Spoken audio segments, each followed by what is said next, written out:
Module 3 Methodology of Teaching the subject from Part A HSA English syllabus.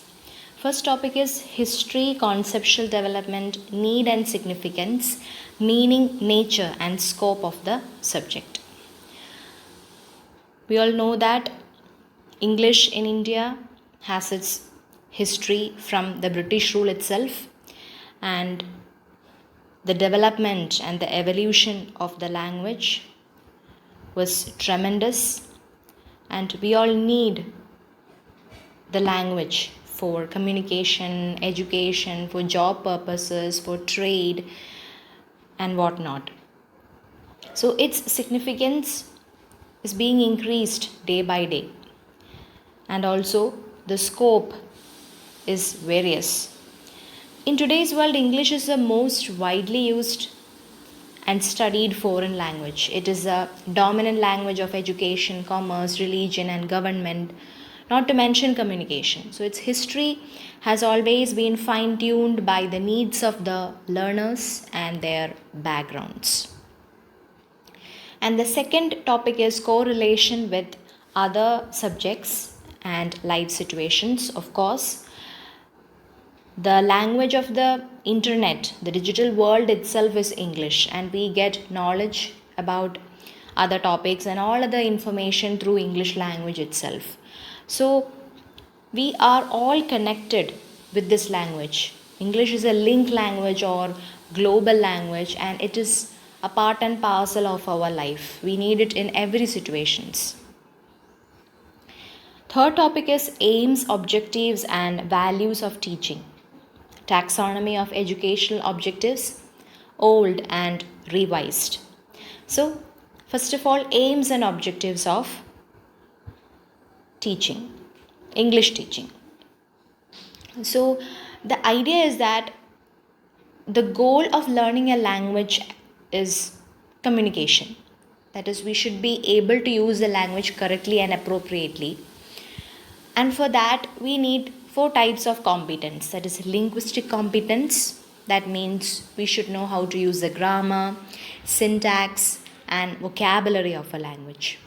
And the second one is socio-linguistic competence. That is, we should know how to use and respond to language appropriately according to the setting, topic and relationship among the people who are communicating.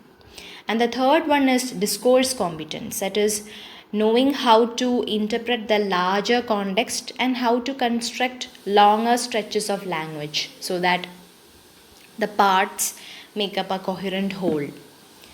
And the fourth is strategic competence. That means how to recognize and repair communication breakdowns, how to work around gaps in one's knowledge of the language, and how to learn more about the language in the context.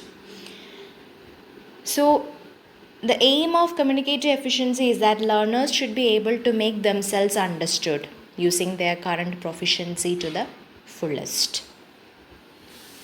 Now, coming to taxonomy of educational objectives, old and revised. So, Bloom's taxonomy, the old one, okay. So, according to Benjamin S. Bloom, knowledge acquisition takes place through 3 levels: cognitive domain, affective domain, and psychomotor domain. So, in cognitive domain, we have the information processing, thinking, problem solving. And in affective, we have emotions, appreciation, interest, attitudes and values. And psychomotor, we have manipulative and motor skills. So in cognitive domain,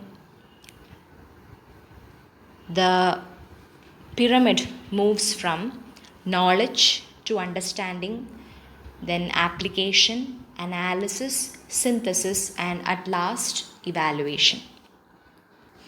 In affective domain, we have introducing, then receiving, responding, valuing, organizing, and at last characterizing. And in psychomotor domain, we have imitation, then manipulation, articulation, precision, and then at last naturalization.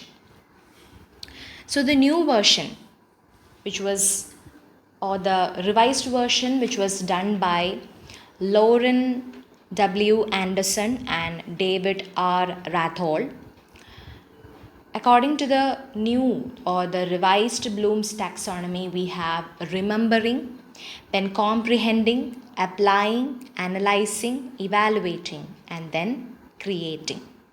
So it's all about the mental process.